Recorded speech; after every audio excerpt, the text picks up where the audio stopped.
আমার টিয়া খাইয়া আরো 300 টাকা দিতাম, আমার টিয়া বার করে দিব। যেগুলো আমার টিয়া বার করে দিব, স্লিপ পেলে বানাই দিব। যদি তারা টিয়া খায় আর 300 টাকা দিলে বলে টিয়া বার করে দিব, ও আমার ধোয়া লাগাছে, একটা স্লিপ বানাই দিব আমি। 1 বছরের বেশি আমি গ্রামীণ ব্যাংকে 24,100 টাকা রাখছি পরে টাকাটা জমা করে এরপরে আমি বইটা আপডেট করছি, টাকাটা উঠছে না। তারপরে কইছি স্যার আমার টাকাটা উঠছে না, দি তো সাথে সাথে উঠে না। পরে দিয়ে আমি পরের দিন গেছি পরে মিশিং নষ্ট, এরকম কইরা 15 দিন আমার ঘুরাইছে। এরপরে গেছি ম্যানেজারের কাছে, টাকা তো উঠছে না। তাহলে স্যার অক্ষণে কইছি মিশিং নষ্ট, আপনি কি করে বইটা আপডেট করলেন? আপনার টাকা তো উঠছে না। পরে সারাক্ষণ আমি কান্নাকাটি করছি, স্যার আমি গরিব মানুষ, আমার টাকাটা দিয়ে দেন, আমি সবজি বিক্রি করি, আমার টাকাটা দিয়ে দেন স্যার। টাকা তো বইয়ে উঠছে না।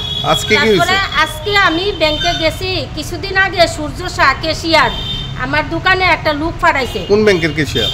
গ্রামীণ ব্যাংকের কেশিয়ার।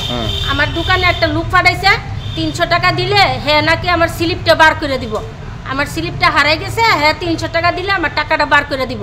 তাইলে দিয়ে কেশিয়ার সূর্য শাহ আমার টাকাটা খাইছে, নাইলে হ্যাঁ আমার দ্বারা 300 টাকা কেন চাইলো? একটা লুক ফাটাইছে, 300 টাকা দিলে আমার স্লিপটা খুঁজে দিব, আমার টাকাটা পামো। তাহলে হে সূর্য শাহ কেশিয়ারে আমার টাকাটা খাইছে, নাইলে সে আমার এ কথা কইব কেন? কি নাম আপনার? আমার নাম সকিনা খাতুন। বাড়ি নোয়াপাড়া। তাইলে কোন ব্যাংকের কেশিয়ার? তাইলে গ্রামীণ ব্যাংকের কেশিয়ার। বিশালগড় গ্রামীণ ব্যাংক। হ্যাঁ সূর্য শাহ। এখন আপনি কি চান?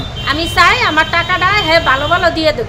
আমি সবজি বিক্রি করি স্যার, আমি গরিব মানুষ, আমি আমার বাচ্চারে নিয়ে চলি, আমার অনেক কষ্টের টাকা, আমার টাকাটা জানি ওরা দিয়ে দেয়।